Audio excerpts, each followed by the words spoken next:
My mother smiled across the reception hall, her voice carrying just loud enough for every table to hear. That house suits Ruby better. What she didn't know was that I had already signed a legal document that could turn that very smile into a confession. I used to be the convenient sister. Today, at my own wedding, I was finally burying that shadow. My name is Talia Monroe, and I am, for the next 10 minutes at least, a bride. I am in my late 20s, though today I feel much older, weighed down by the silk crepe of my wedding dress and the suffocating history in this ballroom. I'm a freelance interior designer. I live in Riverton, this polished, fictional city of glass towers and old money, and I specialize in making spaces feel safe, bounded, and whole. I create sanctuaries for others because I have never had one of my own. Beside me, my new husband, Ethan Ward, looks impossibly sharp.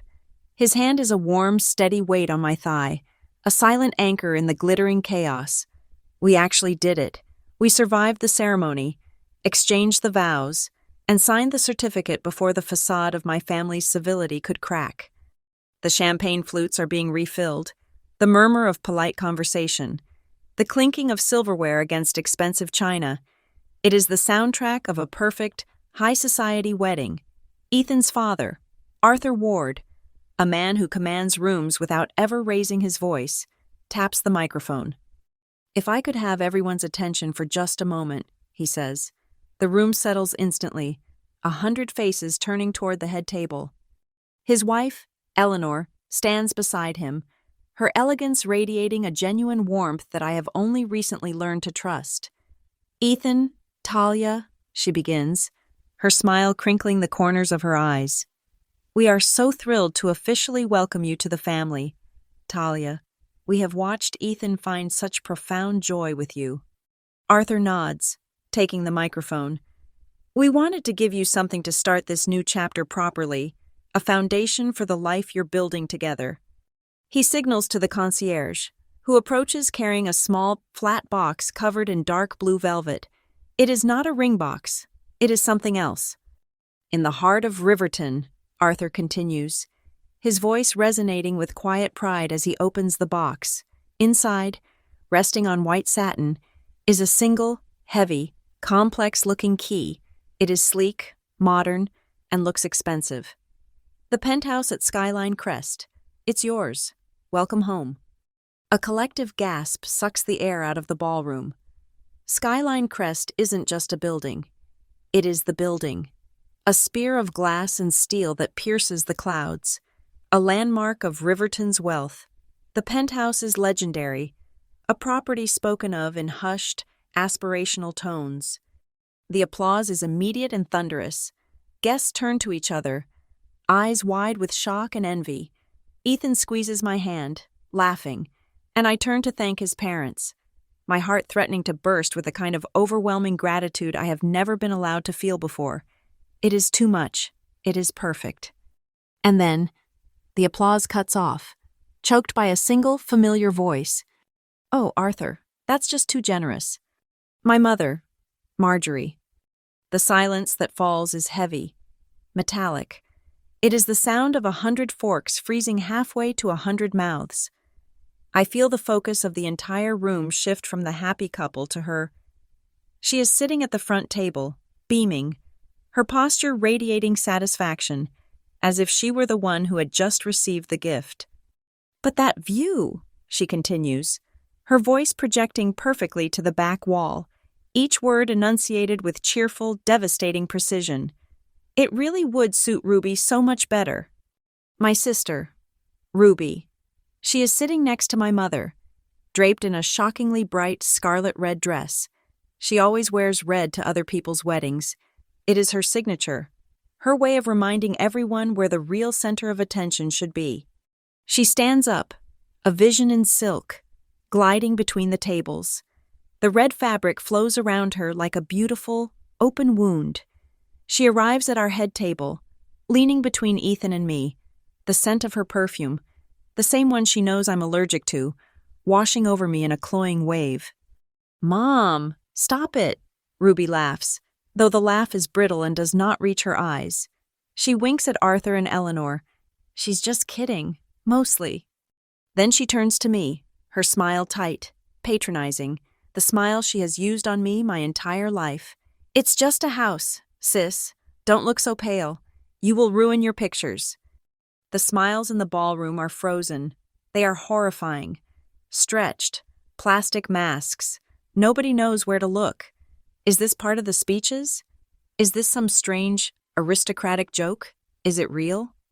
A familiar coldness floods my system. It is not a gentle chill. It is an injection of ice water. Starting at the base of my spine and spreading instantly to my fingertips, my vision narrows, the edges blurring, focusing only on my sister's lipsticked mouth and my mother's expectant gaze. This is it. Under the table, hidden by the white linen, Ethan's hand finds mine again. His grip is not just comforting, it is a signal. He squeezes once, hard, a single, sharp pressure that says everything. The plan is ready. His touch is the anchor. It stops the shaking in my hands before it can start. I look at him. His jaw is tight, his eyes fixed on Ruby, but he is perfectly, terrifyingly calm. He is ready. I am ready. What an interesting family dynamic, a woman whispers at the table closest to us, her voice carrying clearly in the dead air. Is she serious? Another man mutters, looking at his wife. They must have this kind of banter all the time. Someone else rationalizes, trying to smooth over the jagged edges of the moment, to find a logical explanation. Banter, that's what they call it. I call it the ritual. This is how it has always been. This public, casual dismantling of my boundaries. This ceremony where my accomplishments, my gifts, my very identity, are declared communal property, specifically designated for transfer to Ruby. They did it with my college fund, the one I had saved for by working 2 jobs. It was needed for Ruby to have a summer experience in Stone Bay. They did it with my first car, a reliable sedan I needed for work. It was safer for Ruby to drive to parties. They did it with our grandmother's jewelry, bequeathed to me, which simply looked better on Ruby's neckline. And now, in front of 200 guests, in front of my new family, they are doing it with my home. I can feel the weight of expectation from the entire room. They expect me to do what I always do. They expect me to blush, to stammer, to laugh it off meekly. They expect me to say, "Oh, of course, whatever makes Ruby happy." They expect the convenient sister. They expect the doormat. I push my chair back. The sound of the wooden legs scraping against the polished floor is obscenely loud, a violent tearing of the silence. I stand up. My voice, when it comes out, is not the voice of the convenient sister. It is clear, steady, and amplified by the live microphone at the head table. "Thank you so much, Arthur, Eleanor," I say, looking directly at my new parents-in-law, pouring all the genuine gratitude I feel into those few words. Ethan and I are overwhelmed. It is the most incredible gift we could possibly imagine. I take a breath. I turn my head, just slightly, to face my mother and sister. The camera flashes are starting now. Confused, rapid pops of light as the wedding photographer tries to capture the unfolding drama. And just so there is absolutely no confusion, I continue, my voice dropping half an octave, becoming colder, sharper. I would like to remind my original family of the notarized declaration I had delivered to their home 2 weeks ago. Marjorie's painted-on smile tightens. The blood drains from Ruby's face, her practiced charm wiped clean. Any and all gifts, monetary or physical, presented to me, Talia Monroe Ward, as of my wedding day, are my sole and exclusive property. I recite the words from memory.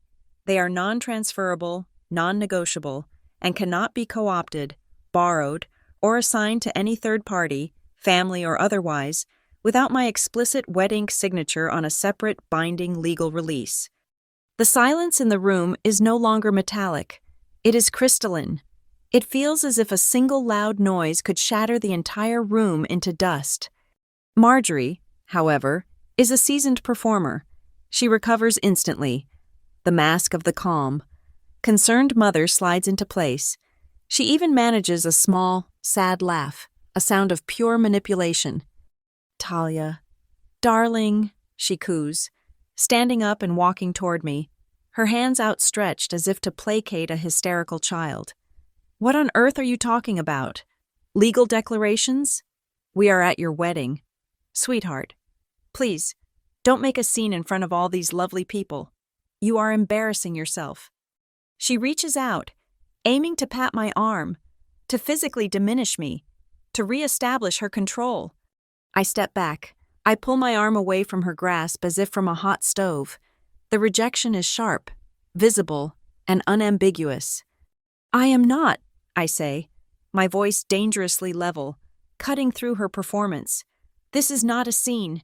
This is a boundary. I look past her, my gaze landing on Ruby, who is watching me with a new, unfamiliar expression. It is not amusement. It is assessment. She is recalculating. That penthouse is my husband's and my home, I state, leaving no room for interpretation, no softness to exploit.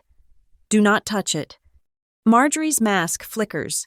For one fraction of a second, a flash of pure, undiluted rage passes through her eyes before she can hide it.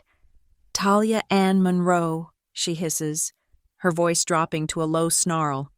You will not speak to me that way. I just did, I reply. Before Marjorie can escalate further, Ethan is on his feet. He does not just stand next to me, he moves to stand slightly in front of me, a physical barrier between me and my mother. He is taller than her, broader than my sister, and he radiates a calm, unshakable authority they have never had to face. Marjorie, he says, and his voice is perfectly polite, but it is the terrifying politeness of a boardroom execution. My wife was perfectly clear, and as her husband and co-recipient of this gift, I can confirm the legal standing she referenced. He turns slightly, addressing the stunned guests. My apologies, everyone, a small, unfortunate family misunderstanding, but as Talia said, the legal protections are ironclad. The gift is secured. This is the moment the cell phones emerge. Not just one or two, a dozen. The small, red recording lights bloom across the ballroom like embers in the dark. Guests are no longer trying to hide their shock. They are filming the train wreck. They are documenting the shift in power. My mother, a woman who lives and dies by appearances, is being recorded, looking grasping and belligerent at her own daughter's wedding reception. Ruby sees the phones. She sees her mother's failing grip on the situation. She sees me, standing firm, shielded by my husband, by my new name. She grabs Marjorie's arm, her fingers digging into her mother's chiffon sleeve. Mom, stop, not here, sit down. Marjorie looks at her, trapped, breathing heavily. She is caught between her narcissistic rage and the undeniable reality of public opinion turning against her. She allows Ruby to pull her back toward their table. But as they turn, I see it. It is fractional, a split-second exchange, almost invisible. Ruby leans in, her red-painted lips brushing Marjorie's ear. I cannot hear the whisper, but I can read the intent. Her eyes, cold and assessing, dart just once across the room to where my father, Graham, is sitting. My father has not moved. He has not spoken. He has just been watching, passively, absorbing the conflict as he always does, a ghost at the feast. Ruby's eyes flick to the inside pocket of my father's suit jacket. Plan B. My blood runs cold again, but this time, it is different. It is the exhilarating cold of adrenaline, of foresight. They know that Arthur, in a gesture of misguided familial trust earlier in the evening, gave my father a spare key. Just in case of emergencies, he had said, a kind man assuming the best of everyone. They think I do not know about that spare key. They think I am just a designer, just the convenient sister, too stupid and too weak to anticipate their next move. Ruby gives me one last look over her shoulder. It is not a look of defeat. It is a glare of pure, frustrated venom. It is a promise. I meet her gaze, I do not smile. I do not flinch. I just watch her. She and Marjorie sit down. The whispers in the room erupt into a roar. The band leader, sensing total disaster, abruptly cues the musicians, who launch into a loud, desperately upbeat Frank Sinatra song. It is a surreal, frantic attempt to reclaim normalcy, to paper over the abyss that just opened in the middle of the floor. Ethan takes my hand, his thumb rubbing circles on my knuckles, his back to the room. "You okay?" he murmurs. I nod, my eyes still locked on the table where my family is regrouping. Their heads are bent together, whispering furiously. "I am perfect," I whisper back. They think they are implementing Plan B. They think they are going to wait until the reception dies down, until the music is loud and the guests are drunk. They think Ruby will slip her hand into my father's unguarded jacket, lift the key, and go take possession of my home before Ethan and I can even check into our hotel suite. They do not know. They do not know that the key in my father's pocket is a decoy. They do not know that the penthouse is not just a home. It is a trap. You do not know what you have just done, I think, watching my sister motion to a waiter for another glass of champagne. You have no idea that you just walked onto my home turf. The band is playing Frank Sinatra, something obnoxiously cheerful about flying to the moon. It is the audio equivalent of spraying air freshener in a burning room. People are on the dance floor, pretending they did not just witness the ugliest family implosion of their social careers. They are dancing with a frantic energy, their eyes darting toward our table, then quickly away. Ethan's hand is on the small of my back, a solid, warm presence. He did not ask me to dance. He just stood and guided me onto the floor. His body a shield, moving me away from the head table, out of direct line of sight of my mother's toxic glare. "They're watching us," I murmur against his shoulder. "Let them," he replies, his voice a low vibration against my ear. "Let them watch us dance at our wedding. Talia." He is right, but the weight of their combined stare is a physical thing, a pressure I have felt my entire life. I look over his shoulder. My family is a tight, furious huddle at their table. Marjorie, Ruby, and my father, Graham. Their heads are bent together, a conspiracy of whispers, just like always. Seeing them like that, silhouetted against the bright, fake joy of the reception, throws me backward in time. The setting is different, but the dynamic is the same. This is Northbridge. My childhood home in Northbridge was a charming, split-level trap. On the outside, it was lovely. Inside, it was a house defined by shifting territories and ambiguous lines. There were no boundaries, at least, not for me. My room was treated as a public thoroughfare, my diary a community newsletter. There was an unwritten, unspoken, and ruthlessly enforced rule in the Monroe household. What belongs to Talia is family property, open for discussion and redistribution. What belongs to Ruby is sacred. Ruby was born fragile. That was the narrative, the central thesis of our family. She was the sensitive one, the one who needed extra, the one whose feelings were more potent, whose desires were more urgent. She was special, which was just a polite word for prioritized. Her fragility was her weapon, and my mother was her willing enforcer. If Ruby was fragile, I was cast as the opposite. I was reliable. I was strong. I was convenient. I was the load-bearing wall of the family, expected to absorb any shock, accommodate any weight, and never, ever crack. I was the one who cleaned up the consequences. When Ruby threw a tantrum and broke a vase, I was the one handed the dustpan. When Ruby forgot her final exams and failed a class, I was the one tasked with finding a tutor and reorganizing her schedule. My entire life was an exercise in making space for her, in shrinking myself so she could expand. The greatest lesson, the one that finally broke the spell, came when I was 18. I had spent 2 years working 2 separate jobs. I was a waitress at the old Northbridge diner, smelling of stale coffee and fryer oil until midnight, and I sorted books at the municipal library on weekends, my fingers stained with the fine gray dust of forgotten stories. I had scrimped and saved, bypassing movie nights and new clothes, pouring every dollar into a savings account. It was my study abroad fund. It was my escape hatch. It was my future, tangible and growing.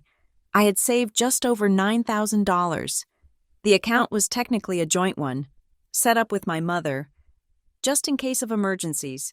I was young, I was trusting. I still believed that if I was reliable enough, one day they would see me. I came home from a double shift at the diner, exhausted but proud, my bank statement in my hand. I opened it at the kitchen counter, ready to see my total finally cross the five-figure mark. The balance read $42.77. The floor dropped out from under me. I could not breathe. I thought it was a mistake, a bank error, a theft. Marjorie came in, sipping a glass of wine, humming. "Mom?" My voice was thin, unrecognizable. The money is gone. Someone took the money." She did not even look up. She waved her hand dismissively, as if swatting a fly. "Oh, don't be so dramatic. Talia, no one took it. We needed it." "We?" "For Ruby," she said, finally, looking at me. Her expression annoyed, as if I were interrupting her evening. She had the most wonderful opportunity, a summer experience at Stone Bay with her friends. It was terribly expensive, last minute. You wouldn't want her to miss an experience like that, would you? I stared at her. "You took my college fund, so Ruby could go to the beach?" "You are missing the point," she said, her voice sharpening, the defensive edge sliding into place. "It was an emergency. Ruby was very upset." "I worked for 2 years," I whispered. My legs were shaking. 2 years. "And you can work again," she said, turning away, the conversation over. "You are good at working. Ruby is learning how to network, to experience the world. Honestly, Talia, you should be happy for her. It is just money." It was not just money. It was my life. It was my labor, my time, my future. And they had taken it, as easily as taking a glass from the cupboard, and had not even felt the need to apologize. I learned my life's most important lesson in that kitchen. My work was disposable, but Ruby's leisure was essential. Justice was just a word on a decorative plaque hanging crookedly in our living room. It meant nothing. I never saved for college again. I saved for an exit. As soon as I had enough for a deposit, I moved to Riverton. I rented a small, run-down studio apartment in a bad neighborhood. The heat clanked. The neighbors yelled. The sink dripped. But it had one glorious, beautiful, perfect feature: a functional deadbolt. I remember the first night I spent there. I slid that cheap brass bolt into place. The sound it made, that solid, definitive click, was the sound of my life beginning. For the first time, I was in a room, in a space, that was entirely my own. I had a door with a lock. I put myself through design school, working as a draftsman for a commercial builder, learning the language of blueprints, of foundations, of structural integrity. I built a career based on the very concept my family denied me: the right to a defined, secure space. Distance, however, was not a boundary. Marjorie just saw it as an inconvenience. The borrowing continued, evolving to fit our new dynamic. She borrowed my new laptop, my entire freelance business, during a weekend visit, and I got it back with a cracked screen and a virus. "Ruby needed it for a paper," she explained, "and she is not as careful as you are. She borrowed my bank card information to handle a brief, urgent situation of Ruby's, which turned out to be a $500 bar tab. Every time I protested, every time I tried to build a wall, they told me I was the problem. Why are you so cold, Talia? Why do you make everything so transactional? We are family." Family was their justification for every trespass. It was their skeleton key, their universal access code to my life. I was still drowning in that logic when I met Ethan. I was pitching the redesign for the main lobby of ArcLight Dynamics, his family's company. It was the biggest contract of my career. I was terrified. He was just a vice president then. sitting quietly at the end of a long, intimidating table. My pitch was about creating intuitive boundaries, spaces that guided people naturally, separating the public rush from the private work. I talked about secure access, about clean sightlines, about the psychology of feeling safe in a space. After I won the contract, he found me by the elevators. "That was a brilliant presentation," he said. "Thank you, Mr. Ward." "It's Ethan," he said. "Can I ask you something? Your philosophy. The psychology of feeling safe, it sounded more personal than just design theory." I do not know why I told him. Maybe it was the exhaustion, or the fact that he was the first person to see the why behind my work. I told him, "I believe everyone deserves a room with a lock." He did not laugh. He did not dismiss it. He just looked at me, his gaze incredibly patient. "And you didn't have one?" So I told him. Standing in that half-finished lobby, surrounded by drop cloths and scaffolding, I told him about the college fund, and the laptop, and the constant, eroding assumption that my life was a resource pool for my sister. When I finished, I waited for the usual response. "But she's your mother," or "family is complicated," or "have you tried talking to them?" Ethan was silent for a long moment. He looked at the chaos of the lobby, then back at me. "They never built you a boundary, Talia," he said, his voice quiet but absolute. "So they never learned how to respect one. They do not know where you end, and they begin." He stepped closer, just slightly. "I will be your boundary." And he was. Ethan was not a man of empty sympathies. He was a man of strategy. As our relationship grew, as we fell in love, he was the first person to validate my anger. He was the first person to say, "That is not love, that is theft." When we decided to get married, he knew we were not just planning a wedding, we were planning a war. "Appeasement will not work," he told me one night. Spreadsheets of wedding venues open on his laptop. "Kindness is a language they do not speak. They speak the language of leverage and consequences." He started to teach me. He taught me his world. He brought home redacted contracts from ArcLight, sitting with me for hours, explaining the fine print. He taught me the difference between a gift and a conditional transfer.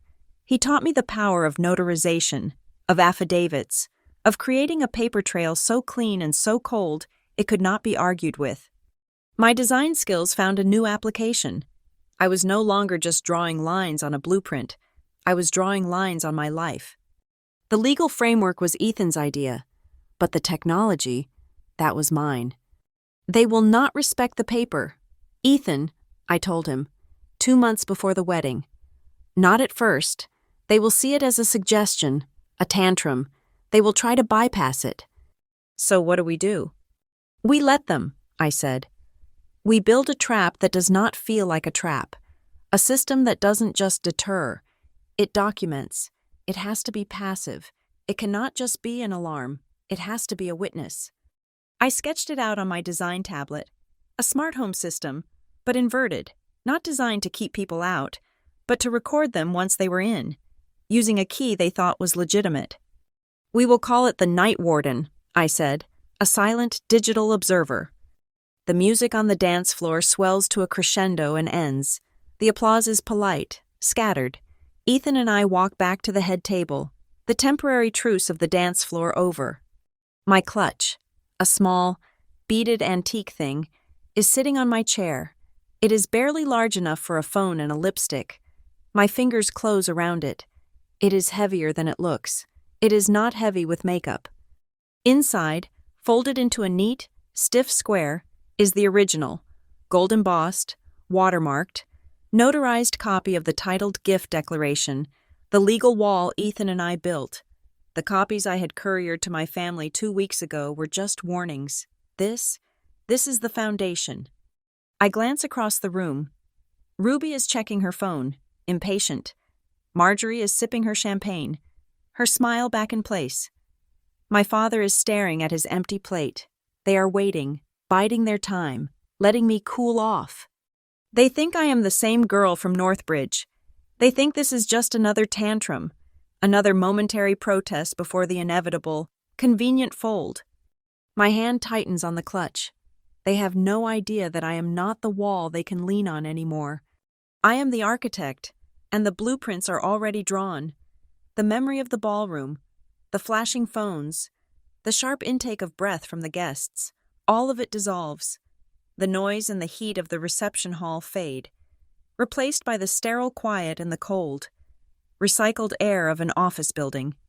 It is 2 weeks ago. The room is gray. The carpet is a muted, industrial gray. The walls are gray. Outside the floor-to-ceiling windows of the conference room, the Riverton sky is a flat, unforgiving gray. This is the office of Hollister Lane Notary Services, but we are in a conference room reserved by Ethan's legal counsel. Ethan is here, sitting beside me, his posture solid and calm. Across the expanse of the polished mahogany table sits Marcus Kincaid, a senior partner from ArcLight Dynamics' corporate legal team. Kincaid is not a family lawyer. He does not deal in emotions, custody, or hurt feelings. He deals in hostile takeovers, intellectual property theft, and multi-million-dollar contract disputes.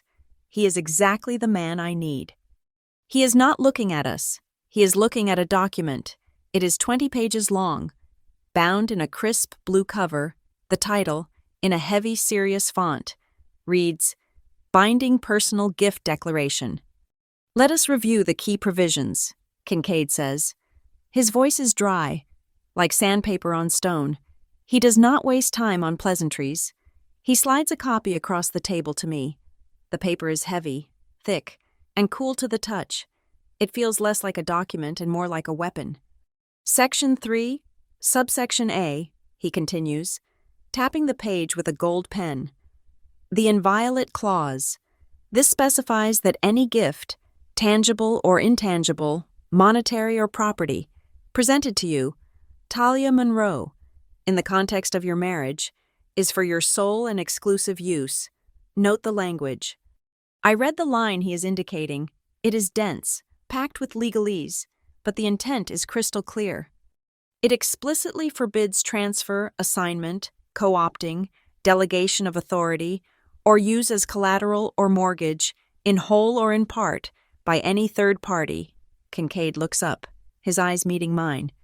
This clause requires your explicit, physical wet ink signature on a separate, notarized waiver for any changes to be made, a text message, an email, or verbal consent, even if recorded, is insufficient. My mother's entire strategy, her lifetime of, but you said I could, and you know you do not mind, is rendered void by that single phrase, wet ink signature. It is a strong wall, Ethan says, nodding. It is only the first wall, Kincaid replies. He turns the page. The family dynamic you described, Mr. Ward, suggests a history of attempts to bypass such barriers through non-traditional means. That brings us to Section 4, the Trespass Notification Clause. He pushes his glasses up his nose. Here, we preemptively define the parameters of unauthorized access. This clause legally reframes any attempt to acquire, duplicate, or utilize a key, or to change the locks, or to occupy the property without that aforementioned wet ink waiver, as intent to seize property by fraudulent means. I feel my breath catch. He has taken the vague, emotionally manipulative concept of just borrowing and translated it into the cold, hard language of a felony. This document legally states that family is not a recognized exemption for trespass, Kincaid says flatly. And this, Ethan adds, guiding my hand to the last few pages, is the engine. It is an addendum, a conditional power of attorney, Kincaid explains. This addendum authorizes the ArcLight Dynamics legal department, my office, to act as your agent upon a specific trigger. If, and only if, a security system of your choosing provides verifiable, time-stamped, and uncorrupted data, video, audio, entry logs, of a breach defined by Section 4, my office is automatically empowered. We do not need to call you. We do not need your permission in the moment. We are authorized to immediately file a formal police report in your name, accompanied by the full authenticated data packet, citing criminal trespass and intent to seize, It is automated. It is impersonal. It is ruthless. It takes the burden of the confrontation, the weakness of that moment of crisis, completely out of my hands. I will not have to be the one to make the call. My mother's betrayal will trigger its own consequence, like a pressure plate on a landmine. This, I whisper, looking at the words, is exactly what I need. A woman enters the room. She is the public notary, a quiet presence who has been waiting in the adjoining office. She says nothing, simply opens her logbook and prepares her stamp. Kincaid slides the signature pages toward me. I pick up the heavy, black ink pen. This is not the joyful, looping signature I will use on my marriage license. This signature is tight, controlled, angular. It is a signature of defense. I press down hard, the nib scratching slightly on the thick paper. I sign. Ethan signs as a witness. The notary leans in. She signs her name and embosses the page. The thud of her stamp hitting the paper is the loudest sound I have ever heard. It is the sound of a door being bolted, the sound of a boundary finally being built, not of plaster and wood, but of ink and law. Copies, Kincaid says, already gathering the pages. A hard copy is filed here. One is delivered to your bank's safe deposit box. One is for you. He taps the digital copy on his tablet. The original scan is being time-stamped with an internal ArcLight hash and archived on our secure, off-site server. It is now a verifiable, immutable legal record. I lean back, the adrenaline draining away, leaving me feeling hollow but strong. I feel as if I have just been fitted for a custom-made suit of armor. It's a safety net, Talia, Ethan says quietly, taking my hand. His skin is warm. It is just there in case we fall. I nod. But I know better. It is not a net. It is a cage for them, built from their own predictable patterns of behavior. This legal preparation was not the only one. 3 days later, we were in a different office, one that could not have been more different from Kincaid's sterile gray box. We were at the ArcLight headquarters, in Arthur Ward's personal office. It was warm, paneled in rich walnut, smelling of old leather and success. He and Eleanor presented us with the formal handover documents for the penthouse. They were beaming, their faces full of genuine love, their gestures full of trust. "It is all straightforward," Arthur said, passing me the folder. "Just a simple transfer of title. We are so happy to do this." The old Talia, the convenient sister, would have wept with gratitude and signed without reading. She would have been so overwhelmed by the sheer kindness, the scale of the gift, that she would have accepted it with her eyes closed, vulnerable and exposed. But the old Talia was not in that room. The new Talia, the Talia of Section 4 and wet ink signatures, took the pen but did not open it. "Do you mind?" I asked, my voice polite. "I would just like to read it through." "Of course," Eleanor said, looking slightly surprised but not offended. Ethan watched me, a small, proud smile touching his lips. I read every line. I read the property descriptions, the tax IDs, the transfer dates, and then I found it. It was a single, simple, catastrophic word. In the clause defining the beneficiaries, his father's lawyer had written, "The property is hereby gifted to Talia Monroe Ward and Ethan Ward and their immediate family." Family. A word meant to be inclusive, a word meant to be warm, generous, a word that, to my mother, would be an open, unlocked door, a legal loophole wide enough to drive a moving truck through. "But the contract says family," she would argue, "and I am family." She would use their generosity as her weapon. My hand was perfectly steady. I pointed to the word. "Arthur," I said, my voice gentle but firm. "This word, family, it is ambiguous." He looked confused. "It is just legal language, darling. It is meant to include you both, any future children." "I know," I said, "but my family, my original family, they have a very different interpretation of that word. To them, family means communal. It means what is yours is ours." I saw the understanding dawn on Arthur's face, followed by a flash of protective anger. He had seen Marjorie in action at the engagement party. He knew what I meant. He picked up his desk phone. "Get my lawyer back in here," he ordered. "We are amending the language." 10 minutes later, we signed a new version. The line had been corrected.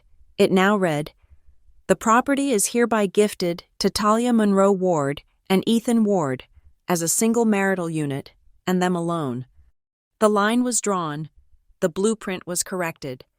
That night, back in my own small office, I completed the final steps of my preparations.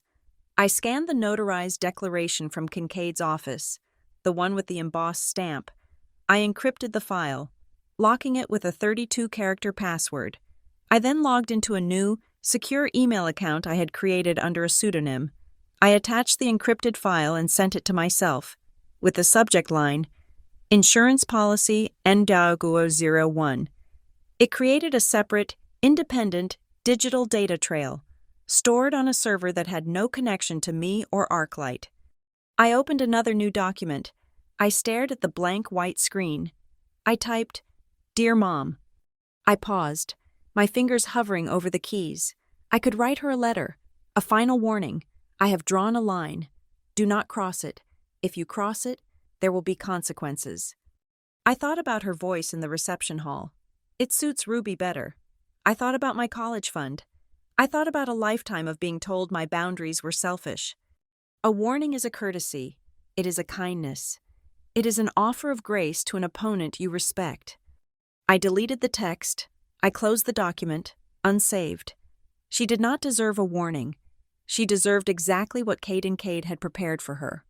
Finally, I pulled out my hard copy of the declaration. I turned to the back, to the miscellaneous boilerplate section, the part no one ever reads. I had asked Kincaid to insert one specific, bizarre sentence, a private joke that would serve as an unforgeable watermark. I found it, Section 9, subsection D.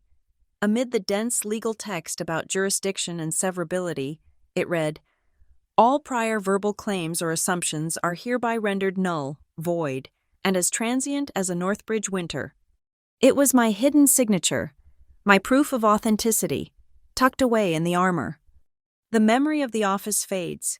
The thud of the notary stamp echoes and vanishes, replaced by the loud, obnoxious beat of the wedding band.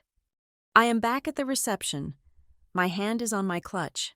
Inside, that document rests, cold and heavy, a folded blade of legal steel.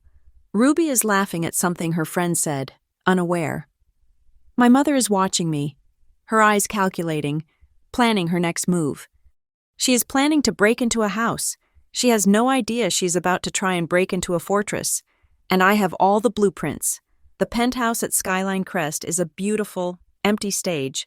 When Arthur and Eleanor gave us the tour, it was all about the view, the square footage, the natural light. It was a home. But when they handed over the keys, giving me and Ethan 72 hours alone in the space before the wedding, to take measurements, I began a different kind of interior design.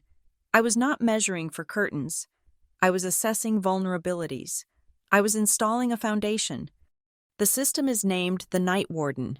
It is not an alarm. An alarm is a deterrent. It is a loud, chaotic scream that warns intruders to run. The Night Warden is the opposite. It is a silent invitation. It is a quiet, patient observer, designed not to scare, but to welcome, to watch, and to remember. Its components are integrated into the very architecture of the space, invisible to anyone who is not looking for them. The eyes are first. I did not use the ugly, obvious plastic domes of traditional security. I used architectural-grade microlenses, calibrated for low light. They are embedded in the custom crown molding I had to inspect for imperfections. One lens covers the foyer, capturing a perfect, wide-angle shot of the main door. A second, positioned in the ceiling of the great room, watches the expanse of windows and the entrance to the kitchen. A third is hidden in the kitchen itself, set into the side of a ventilation hood. focused directly on the massive marble island where I knew they would eventually gather to celebrate their victory. The ears are more complex. Standard ambient microphones are hidden in the smart home speaker system, powerful enough to pick up normal conversation. But the real trap is in the kitchen. Behind a thin, seamless plaster patch in the wall separating the kitchen from the dining room, I installed a 3-microphone directional array. It is aimed precisely at the whisper zone, that spot in a room where people instinctively huddle to conspire. It is designed to isolate and amplify their private congratulations, separating their hushed voices from the ambient noise of the city outside.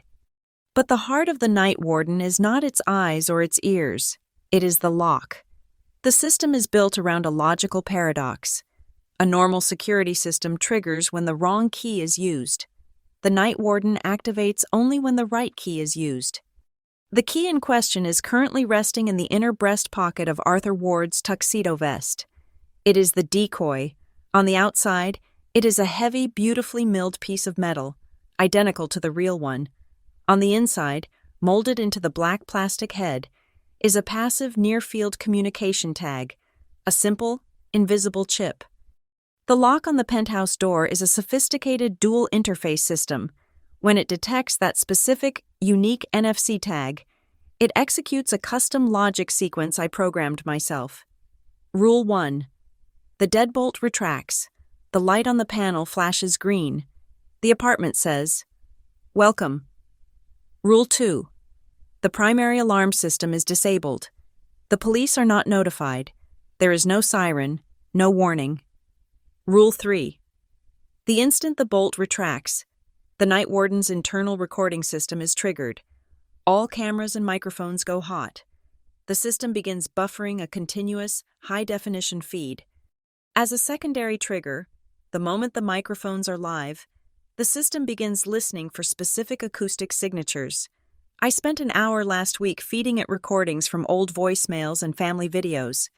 It is listening for 3 voices: Marjorie, Ruby, and my father, Graham. When it detects a positive match for any of them, it automatically flags the recording as priority evidence, confirmed subjects.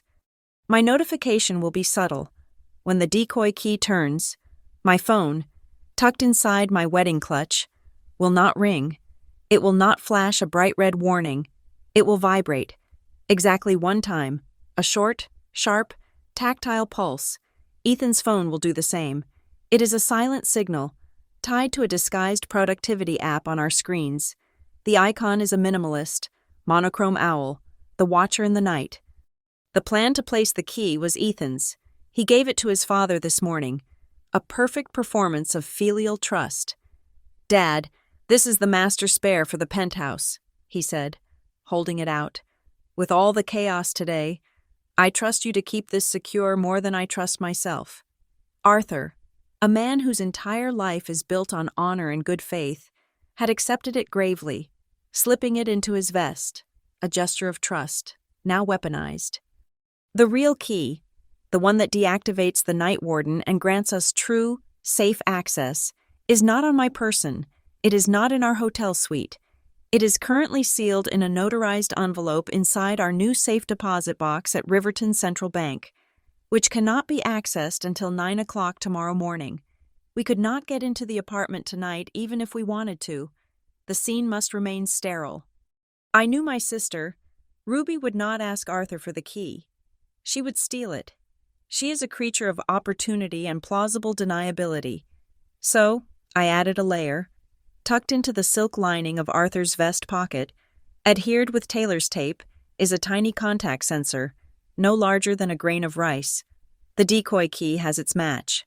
If the key is removed from the pocket, the specific, sliding motion of a hand slipping in and retrieving it, the sensor logs the separation. It is a digital timestamp marking the exact moment of the theft, establishing intent long before they ever step foot in the elevator. This data is where my design work becomes Kincaid's legal case. The night warden is a meticulous notary. Every stream of data it captures, video, audio, entry logs, the separation sensor, is automatically time-stamped against the atomic clock. As it records, It runs a continuous SHA-256 hashing algorithm on the data packets. It creates an unbroken, unforgeable digital fingerprint. If a single frame is deleted, if one word is bleeped, the hash will change, and the entire file's integrity will be voided. It is admissible, it is undeniable, and it is redundant. The system does not record to a simple, smashable hard drive. The moment the feed is hashed, it is encrypted and pushed, using a secure tunnel, to two separate, anonymous cloud servers, one of which is hosted in a different hemisphere. They can find the central hub in the utility closet. They can rip it from the wall and shatter it on the marble floor. The evidence will already be safe. Finally, there is the failure scenario. If they are smart enough to find the breaker box and cut the power, the system is programmed to interpret that as a hostile act. The hardwired cameras will die. But the moment the main power is cut, 3 battery-powered backup cameras are triggered. They are hidden inside the casings of 2 smoke detectors and a bedside clock radio. They can run for 6 hours, recording in a lower resolution, but still capturing the truth. This entire apparatus is linked directly to the legal framework. The night warden is designed to be the perfect, impartial witness. It is programmed with Kincaid's evidence threshold. This threshold is defined as A. Entry confirmed using the decoy NFC tag. B. Positive voice signature match of 1 or more targets. And C. A continuous recording of 10 minutes of occupation. The moment that threshold is met, the report protocol on my owl-themed app, currently grayed out, will illuminate in solid red. One press of my thumb is all it will take. The system will then automatically compile the entire verified data package, the hashed video, the time-stamped audio, the entry log, the theft sensor data, and transmit it directly to the ArcLight legal servers. Kincaid's team will have a prosecutable case before my family has even finished arguing over who gets the master bedroom. It is a complete, closed system. My last act of installation was to set up the penthouse's wireless network. Ethan asked me what I wanted to name the SSID. I could have called it The Wards or Skyline Home. Instead, I chose the phrase my sister had used to dismiss my entire future, the words she spat at me just an hour ago. The network is broadcasting silently, hidden from view, but I know it is there. I named it Just a House. It is a small, bitter joke and a perfect password. The cake has been cut. The slice I ate tasted like sawdust and sugar. Each bite a mechanical motion I performed for the photographers. The band is playing a generic, pounding dance track, a desperate attempt to inject life back into a party that is now awake. The dance floor is sparsely populated. Most guests are clustered at their tables, whispering behind champagne flutes, their faces a mix of pity, discomfort, and morbid fascination. We are back at the head table. My mother's smile is gone, replaced by a tight, thin-lipped mask of fury. She has been drinking champagne steadily, her movements sharp. Ruby is on her phone, texting furiously, her face pale with rage. My father, Graham, is methodically shredding his cocktail napkin into a small, snowy pile. Then, Marjorie stands up. She places her napkin on the table with deliberate, final-looking precision. She smooths the front of her expensive dress. She is not going to the bar. She is not going to the restroom. She is walking, her posture impossibly straight, directly toward Arthur and Eleanor Ward. Ethan tenses beside me. "Here it comes," he murmurs. I watch, my heart a cold, heavy stone in my chest. It is a close-up shot. Marjorie's face, a mask of practiced, concerned matriarchy. Eleanor's face, open and polite, but her eyes wary. "Eleanor, Arthur," Marjorie begins, her voice loud enough to carry to the 3 nearest tables, silencing the whispers. "I am afraid my daughter," she gestures vaguely toward me, as if I am a difficult piece of luggage, "is having some sort of bridal episode. She is clearly not herself." "She seemed quite clear to us, Marjorie," Eleanor says, her voice still impossibly polite, but with a new, chilled edge. "That is just the thing," Marjorie presses on, ignoring her. She is overwrought. What she needs is family to handle things for her, to take the pressure off. She puts her hand on Arthur's arm. That spare key you mentioned, it would be for the best if I held on to it, just to make sure the penthouse is prepared. Ruby can help me. We will get it settled for them. So Talia has one less thing to worry about. It is a masterful performance. The concerned mother, the capable helper. She is reframing her attempted theft as an act of service. Arthur looks deeply uncomfortable. He is a good man, unused to this brand of domestic warfare. He looks at his wife. Eleanor does not hesitate. She is the steel. That will not be possible. Marjorie, she says, Arthur is holding that key in trust for Ethan and Talia. We cannot give it to anyone else. I am sure you understand. But it is not up for discussion, Eleanor says. It is final. Marjorie's smile freezes. It cracks. For a second, she looks utterly lost. Then, her eyes move.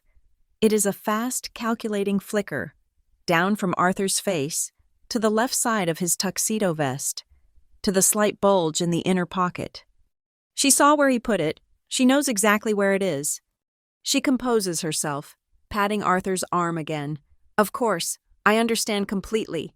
She turns, all false grace, and walks back to her table. I look at Ethan. Ruby, I say, just mouthing the word. Now he mouths back. Ruby has been watching. She sees her mother sit down, empty-handed. She sees the subtle shake of her mother's head. Ruby puts her phone away. She stands. Oh, she exclaims, her voice high and bright. I must go congratulate Uncle Frank. She picks up her full, fresh glass of champagne. She begins to weave through the tables, moving in a trajectory that will take her directly past Arthur Ward. A waiter, holding a heavy tray of empty glasses, is moving in the opposite direction. It is a perfect, chaotic intersection. Ruby does not look at the waiter. She looks at Arthur, smiling as if to speak to him. Arthur, I just wanted to say, collision. It is a mess of red dress, black uniform, and shattering glass. Ruby stumbles, screaming a champagne, thankfully not champagne, just a glass of water from the waiter's tray, splashes down the front of her scarlet dress. The tray of glasses tips. Ice and glass skitter across the dance floor. Oh my God, Ruby cries out, clutching her chest, looking down at the wet stain. Arthur, every inch the gentleman, lurches forward to steady her. Good heavens, are you all right, my dear? I am fine, she gasps, leaning heavily against him, her right arm thrown around his shoulders for balance, her left hand pressed to her soaked dress. It is a beautiful piece of choreography. Her right hand, hidden from view by Arthur's own body as he fusses over her, is invisible for exactly 1 second. It slides, with the practiced ease of a pickpocket, into his inner vest pocket. Her fingers are deft. They brush the sensor, close around the decoy key, and lift it. The entire exchange takes less time than it takes to blink. Inside Arthur's pocket, in the dark, a single, microscopic LED, wired to the contact sensor, flashes once, a pinprick of green light, seen by no one, logging the exact second of the theft. The data point is created. The first domino has fallen. Ruby pulls back, dabbing at her dress. How clumsy of me! And the poor waiter. I am so sorry. Arthur, so sorry. Everyone. She rushes off, not toward her table, but toward the exit of the ballroom, dabbing at her face as if she is crying from embarrassment. No one noticed, no one but me and Ethan. Marjorie watches her daughter go. A look of profound, venomous satisfaction on her face. She has the key.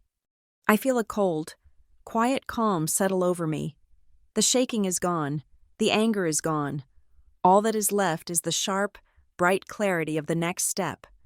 I stand up. I pick up my small beaded clutch. I walk not to my mother, but to the podium where Arthur gave his speech. The microphone is still live. I tap it once. A sharp thump echoes through the hall, silencing the band and the remaining whispers. Every eye is on me. My white dress, my bridal hair. I must look like a ghost. I apologize, I say, my voice filling the room, steady and clear. I know this is not traditional, but a few moments ago, a question was raised about the ownership of my husband's and my new home. I just want to clear up any lingering confusion. I reach into my clutch. I pull out the folded, heavy, notarized document. I unfold it with a sharp crack of the thick paper. Marjorie's face has gone white. Graham is looking at me, his mouth half open, a look of pathetic pleading in his eyes. I am reading, I announce, from Section 4 of a legally binding declaration, notarized by Hollister Lane Services 2 weeks ago, the Trespass Notification Clause. I read the words. I read Kincaid's cold, hard language. Any attempt to acquire, duplicate, or utilize a key, or to change the locks, or to occupy the property, without the explicit wet ink waiver of Talia Monroe Ward, my voice does not shake, will be legally defined as intent to seize property by fraudulent means. I look up, letting the words hang in the dead, cold air. It goes on to state that family is not a recognized exemption for trespass. A woman at the front table gasps, her hand flying to her mouth. It is my father, Graham, who speaks first. He stands up, his napkin falling to the floor. His voice is weak, strangled. Talia, please, we are family. Can we not just talk about this gently? This is not gentle. I turn my head and look at him. I am looking at a stranger, a man made of fog and excuses.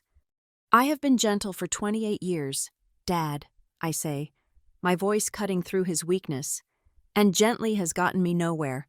So let me ask you a question, in front of everyone. I point the folded document at him. Does family mean you have the right to touch someone else's property after they have looked you in the face and said no? He flinches, recoiling as if I have physically struck him. He has no answer. He sits back down, heavily, his face collapsing. Ethan is at my side now. He takes the microphone from my hand. His voice is the sound of a vault door closing. Thank you, Talia, he says. And to confirm my wife's statement, any and all future communications regarding this, or any other property, can be directed to our legal counsel, Marcus Kincaid at Arclight Dynamics. His office will be handling all inquiries from this point forward. He clicks the microphone off. The silence that rushes in is absolute. In that silence, Ruby reappears at the ballroom entrance. Her dress is still damp. She is not crying. She is smirking. A cold, triumphant twist of her lips. She has the key. She heard Ethan's words, and she does not care. She thinks the law is just a suggestion. She jingles something metallic in her hand, hidden in her fist. She catches my eye. She smiles. Then, she turns and walks out for good. Marjorie stands up. She looks at Graham. Get your coat, Graham, she says, her voice low and urgent, audible only to our table. Let's go. We have a delivery schedule to meet. A delivery schedule. I know exactly what that means. They are not just going to see the apartment. They are moving in. They have a van, probably parked a block away, ready to install Ruby's things tonight. I look at my watch. It is 9:30 p.m. The reception is booked until midnight. They think they have 90 minutes. 90 minutes to take possession, to change the narrative, to move her in before we even leave our own wedding. They walk out, my father, following my mother, his shoulders slumped in defeat. The moment the door closes behind them, the room fractures. The illusion is shattered. Several guests, friends of Ethan's parents, immediately come to the head table, their faces grim, offering quiet support. Others, mostly my mother's friends and distant relatives, simply stand, gather their wraps, and leave, their faces averted, refusing to make eye contact. The party is over. Ethan takes my hand. It is time, he says. We do not say goodbye. We do not toss a bouquet. We walk out of our own reception, down a service hallway, and into a private elevator. 10 minutes later, We are in the hotel suite reserved for our wedding night. It is vast, impersonal, and silent. The champagne on ice, the rose petals on the bed, they all seem like props from a different, happier life. Ethan unzips my dress. I step out of it, the heavy silk pooling at my feet. I pull off the veil. He sheds his tuxedo jacket. I change into a simple, dark sweater and slacks. He changes into jeans and a t-shirt. We are no longer a bride and groom. We are soldiers, dressed for a long, quiet night in a command center. He turns down the lights. We sit on the edge of the bed, side by side, in the dark. My beaded clutch is on the nightstand between us. My phone is inside it. We do not speak. There is nothing left to say. The plan is in motion. The trap is set. The actors are on their way to the stage. We are just waiting. Waiting for the silence of the room to be broken by a single, sharp vibration. The hotel room is so dark. My eyes have started to adjust, turning the sleek, modern furniture into indistinct, heavy shadows.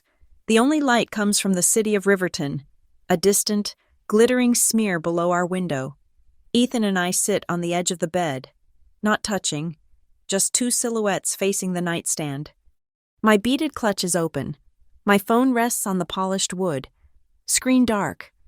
We have been sitting in this silence for what feels like an eternity, but the clock on the cable box says it has been only 41 minutes. 41 minutes since we left our own wedding. Then, it happens. The phone on the nightstand gives a single, sharp, tactile buzz.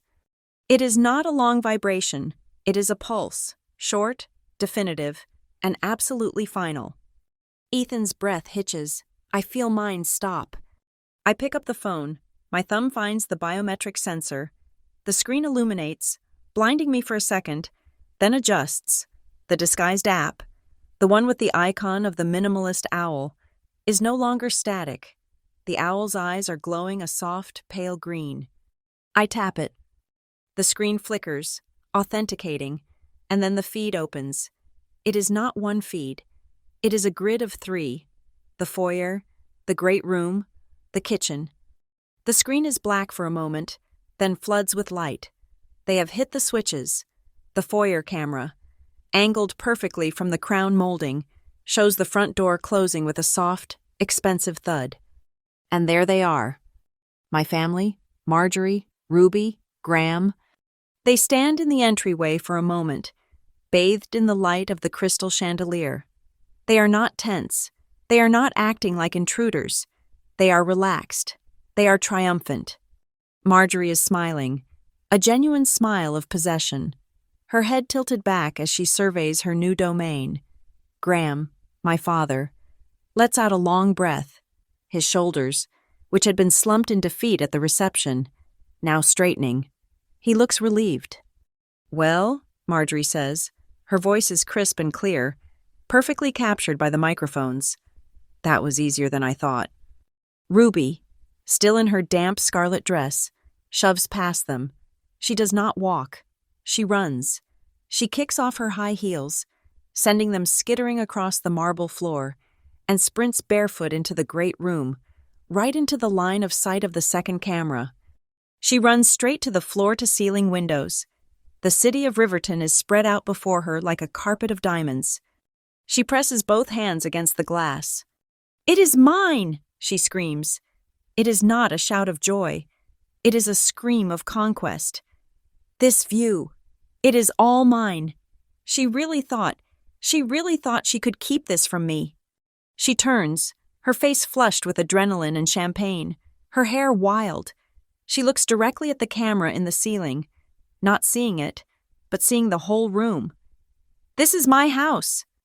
"Of course it is, darling," Marjorie says, strolling into the room, her pace leisurely.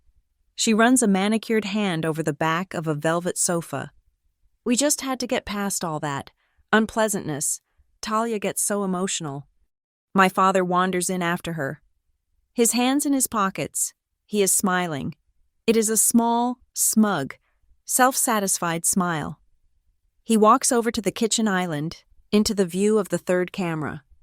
"You know," Graham says, his voice low, conspiratorial, The directional array in the wall picks it up perfectly, isolating it. We should take a few pictures, just for the memory, to commemorate the moment. The camera feed, high definition, captures the gleam in his eye. It captures the look of shared victory he exchanges with my mother. This is the man who pleaded for gentleness just an hour ago. He is not a fog. He is a co-conspirator. I watch his smug smile, and I wait for the anger. I wait for the hot, familiar sting of tears, the suffocating rage that has defined my life with them. It does not come. There is nothing. There is no fire, no pain. There is only a vast, cold, Arctic clarity. It is the feeling of looking at a problem in a blueprint, identifying the structural flaw, and knowing the exact, precise calculation needed to fix it. I am not watching my family. I am watching 3 subjects who have willingly entered a controlled experiment. They are data points. They are evidence. Marjorie, ever the planner, claps her hands. All right, let's not just stand around. Ruby, you can have the master suite. Obviously, the second bedroom will be your dressing room. What about the third one? Ruby asks, spinning around. The corner room, the one with the north-facing light, that will be my study, Marjorie declares. She is not asking. She is assigning. I will need a proper desk in here by tomorrow. They are dividing my home. They are carving it up, distributing the pieces, and I am sitting here, in the dark, watching them do it. Beside me, I feel Ethan shift. His hand, warm and solid, covers mine. Talia, he whispers, his voice rough. You do not have to watch this. We can turn it off. We know they are in. The system is recording. We can let Kincaid handle it from here. I turn my head, looking at his profile in the dark. No, I say. My voice is quiet, but it does not tremble. It is as cold as the feeling in my chest. I need to see all of it. I need to see every single second. I want to watch them choose this. He squeezes my hand once, then lets go, returning his gaze to the screen. On the phone, Ruby is laughing. She has found the state-of-the-art refrigerator. Look, it even has an ice dispenser. Talia would probably just fill this with kale or whatever sad, boring food she eats. She can stick to her sad, boring life, Marjorie says. She has moved into the kitchen. She has her legal papers. It is adorable, really. Ruby snorts. That notarized thing? Please, that was just a scare tactic, a tantrum on paper. What is she going to do? Sue us? Dad? She calls out to Graham. She cannot sue us, right? We are family. Graham, who is inspecting the cabinetry, chuckles. It is a civil matter, sweetheart. By the time she could even get a hearing, you will have established residency. It will be your word against hers, and possession. He pats the marble countertop. Is 90% of the law. He is so proud of this assessment. He truly believes he has found the loophole. He believes his apathy and his flimsy understanding of the law make him clever. Then, Ruby's eyes land on the built-in desk near the kitchen. On it, in a neat leather portfolio, is the stack of handover documents Arthur and Eleanor had left for us. The welcome packet, the warranties, the spare fobs for the garage. Ooh, what is this? She says, sliding into the chair. The camera zooms in slightly as she pulls the heavy portfolio toward her. My heart beats a little faster. This is it. In that desk drawer, just below where she is sitting, is a simple magnetic contact sensor. It is tied to the night warden. Ruby opens the portfolio. She scans the documents. Blah, blah, blah. Appliance warranties. Building regulations. Oh, here it is. She pulls out the official, embossed letter from the Skyline Crest Management, welcoming Mr. Ethan Ward and Mrs. Talia Monroe Ward to their new home. Mrs. Talia Monroe Ward, she reads, her voice dripping with acidic mockery. She really thinks that name makes her something. She crumples the letter in her fist. Check the drawers, Marjorie commands. See if they left the garage fobs. Ruby pulls the handle of the top drawer. The sensor logs the action. On my screen, a tiny, almost invisible red dot appears in the corner of the kitchen feed, labeled Event K Drawer. She rifles through the contents, pens, notepads, and then the two small, black plastic fobs. "Got them!" she cheers, holding them up like trophies. She has now been documented actively searching for and removing specific, titled property from a private desk. This is no longer just trespass. This is theft. The evidence threshold has been met. On my phone screen, at the bottom of the app, a single button, previously grayed out, now illuminates. It is not a soft green. It is a deep, hard, undeniable red. The button has only one word on it: report. I look at the screen. Ruby is tossing the fob in the air and catching it. Marjorie is planning where to put her furniture. Graham is taking a picture of the view with his phone. They are so happy. They have won. I lift my thumb. I press the red button. The screen does not change. There is no confirmation, no spinning wheel. The button simply fades back to gray. The command is sent. In a secure server room at ArcLight Dynamics, 20 blocks away, an automated process has just begun.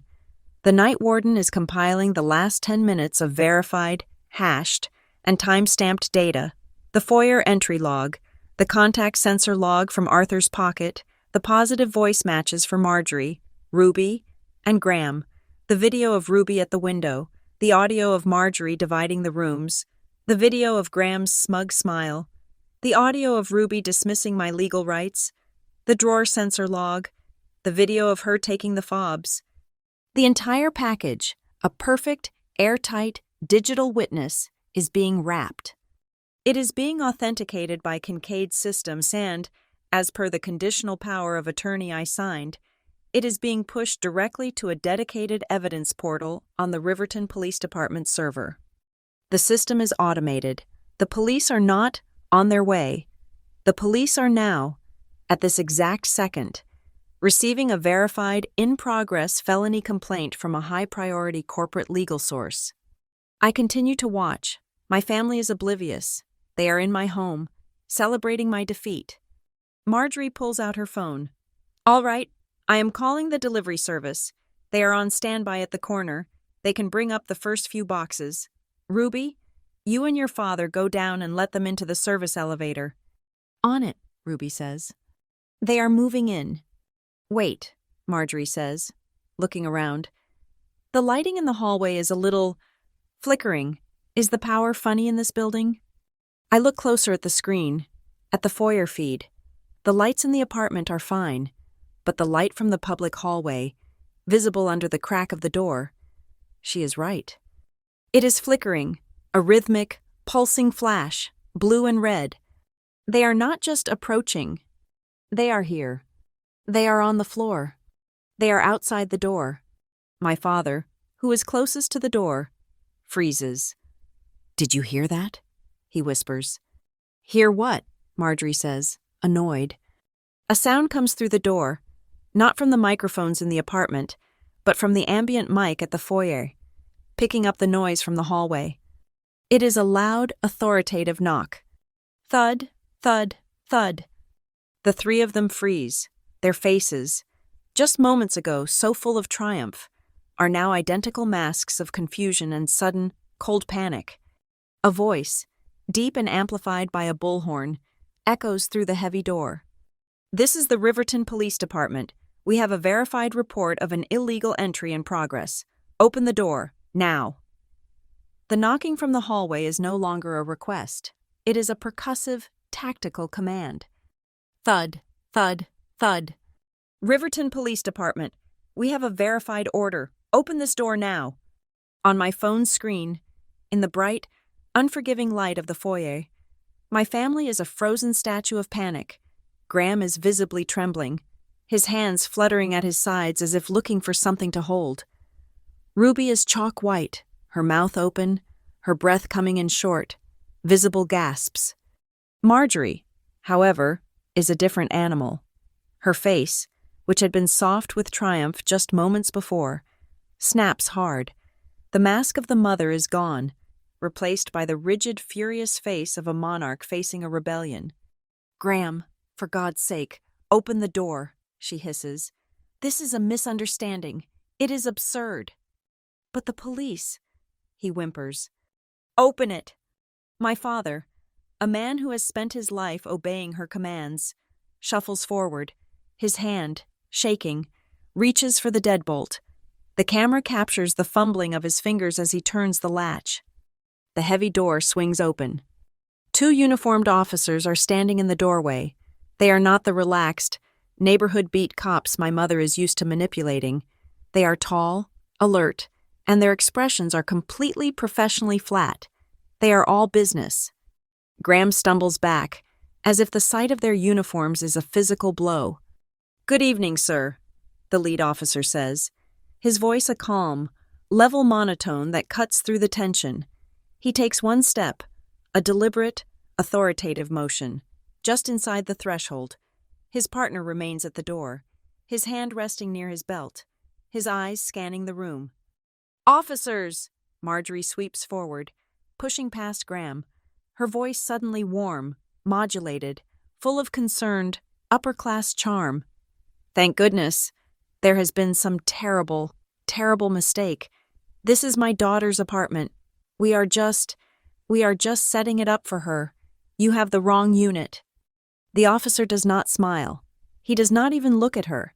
He is looking at a small, rugged tablet in his hand. "Are you Marjorie Pierce?" he asks the air. "I am." "Are you Ruby Pierce?" Ruby, from across the room, just nods, her eyes wide and terrified. "And are you Graham Pierce?"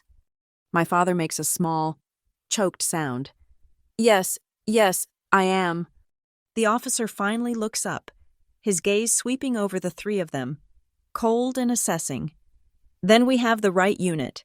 We are responding to a verified, in-progress complaint of criminal trespass and grand larceny, filed by the homeowner, Talia Monroe Ward." "Trespass?" Ruby shrieks, her voice cracking. "That is impossible. This is a family matter. It is a misunderstanding." "Ma'am, a misunderstanding is a 911 call," the officer says, his voice still flat. "This was a direct, verified evidence packet, sent to our cybercrimes unit from Arclight Dynamics Legal. It was submitted on behalf of Mrs. Monroe Ward." He turns the tablet so Marjorie can see it. "This packet includes the notarized legal declaration, specifically barring you all from this property. It also includes," he taps the screen, "a live time-stamped video feed of you, inside the property, a feed we have been monitoring since we left the precinct." He is showing them a live feed of themselves. Ruby's face crumples. The sheer, undeniable weight of the technology, of the trap, hits her. No, this is... She set us up. It was a trick." "Ruby, be quiet," Marjorie snarls. "It was not stolen," Ruby cries, ignoring her, devolving into pure panic. "The key. It was just a misunderstanding. That decoy key was really easy to get." The second officer, who has been silent, makes a note in his logbook. The directional microphone in the kitchen wall, 15 feet away, picks up Ruby's admission as clearly as if she had spoken it into a recorder. "So you admit you entered with a decoy key?" the lead officer asks, not looking up from his tablet. Ruby's mouth snaps shut. She has just confessed. "This is harassment," Marjorie cuts in, her voice low and dangerous. "This is a domestic squabble, and you have brought guns into it. I am calling my lawyer. You are not to touch us." "You are free to make any calls you wish, ma'am. As soon as we are downtown," the officer replies. He nods to his partner. The second officer steps forward. He is not aggressive. He is methodical. He unclips a set of handcuffs from his belt. The sight of the metal, gleaming under the foyer lights, is what finally breaks my father. "Handcuffs?" he whispers, his voice cracking. You cannot be serious. We are respectable people." "Sir, will you please turn around and place your hands behind your back?" the second officer says. It is not a request. Graham just stares at him, paralyzed. "Turn around," Sir, the officer repeats, more firmly. He places one hand on my father's shoulder. Graham collapses. He does not resist. He just turns, a puppet with his strings cut, and puts his hands behind him. In the hotel room, in the dark. Ethan's hand finds mine. His skin is warm. I had not realized how cold my own was. Our fingers lock together. I am watching my phone screen, my breathing shallow, my body rigid. I hear the sound, sharp and clear through the phone's speaker. It is a quiet, ratcheting noise, the sound of metal teeth engaging. Click, click, click. The first cuff is locked. The officer moves toward Ruby. She flinches, backing away. No! Get away from me! I did not do anything. It was her. It was all her idea. She made me. She points a shaking finger at our mother. Ruby, you ungrateful little... Marjorie's scream is cut short. Ma'am, you are next, the officer says to her. But Marjorie does not move. She stands rigid, her entire body vibrating with a rage that is so pure. It is almost impressive. She looks past the officers, her eyes staring, somehow, directly into the lens of the foyer camera. She knows I'm watching. This is my daughter's house, she screams, her voice echoing in the marble hall. My daughter's home! How can you arrest me for trespassing when I'm standing in my own family's property? It is her final card, the one that has always won, the appeal to a shared bond, the one that makes all lines, all rules, all laws, irrelevant. The lead officer sighs. He seems bored. He lifts his tablet one last time. He scrolls. Your daughter and her lawyers were extremely thorough, ma'am, as per the legal declaration, Section 4.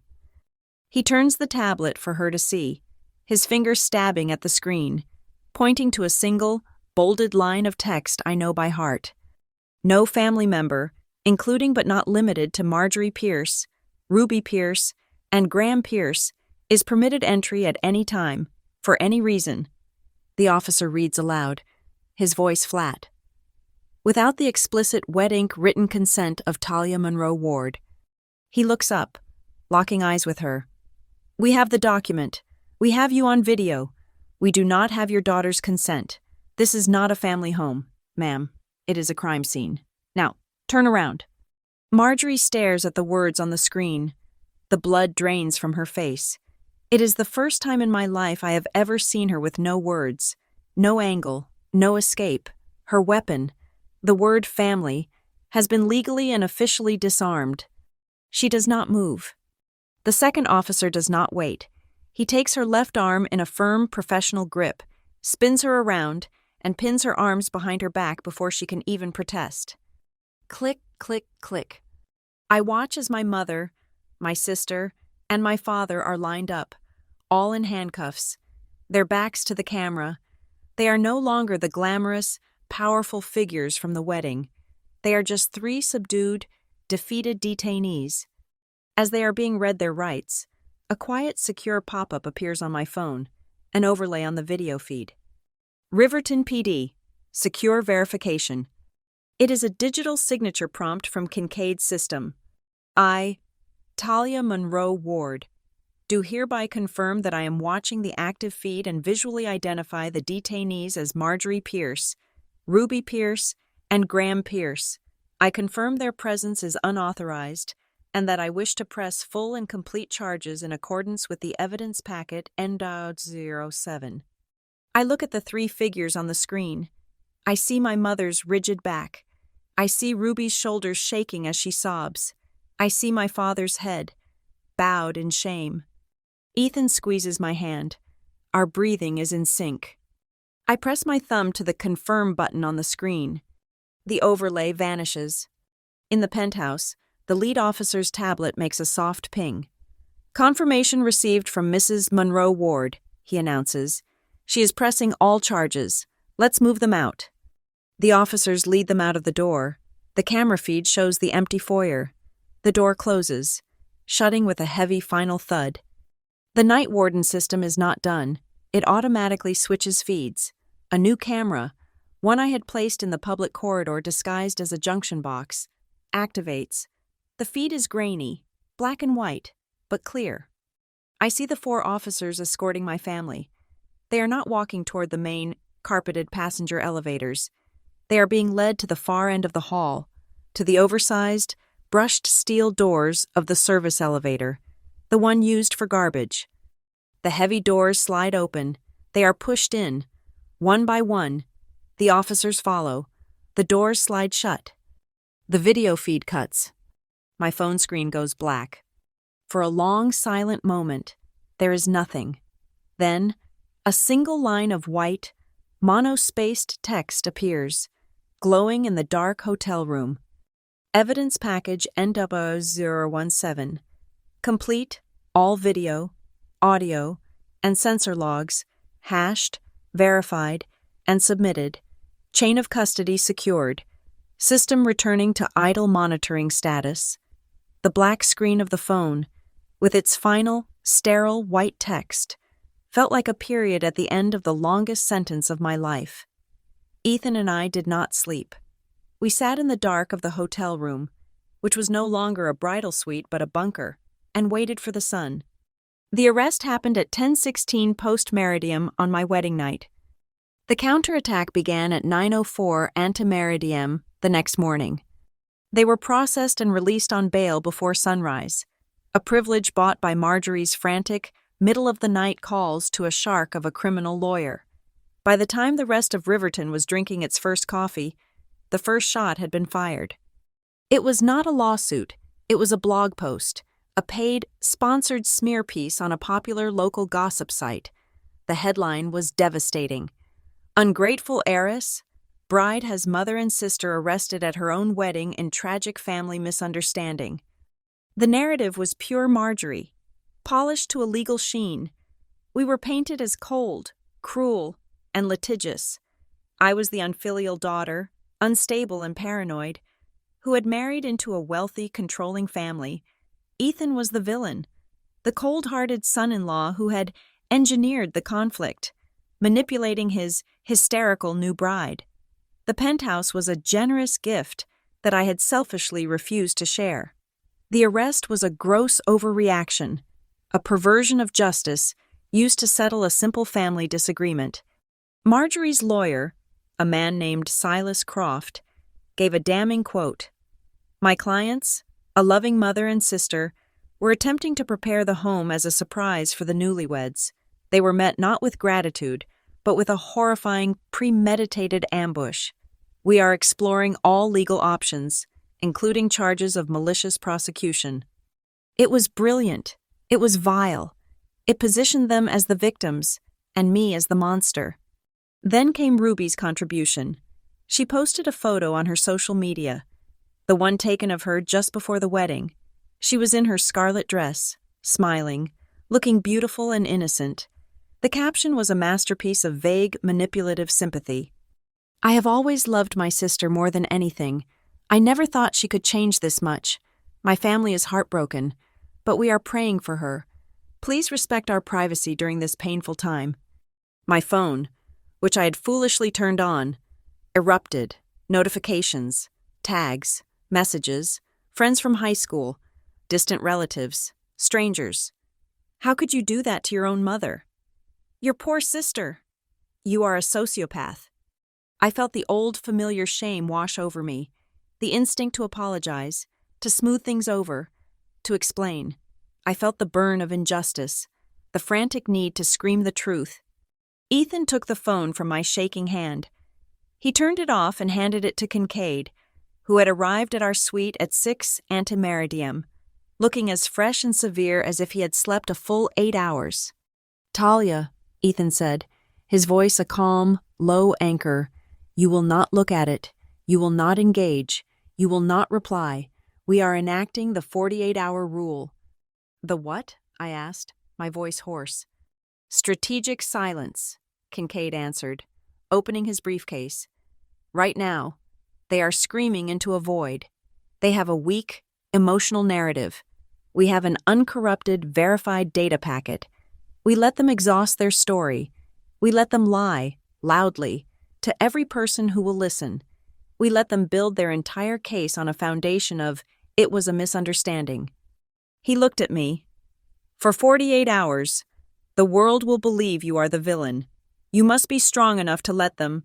Then," he tapped his briefcase, "we will not just change the narrative, we will end it." For 2 days, we lived in a bubble. Ethan had our phones, our laptops, the hotel staff, at the direction of Arclight, kept us isolated. We were newlyweds in hiding, a storm of public opinion raging just outside our door. I felt like I was back in Northbridge, hiding in my room. But this time, Ethan was there, a solid wall, and Kincaid was on the phone, sharpening a blade. On the morning of the third day, Kincaid's team made its move. It was not a social media post. It was not a leaked text. It was a formal statement of fact, delivered by Arclight Dynamics' Legal and Communications Department to the Riverton Gazette, the city's most respected, neutral newspaper.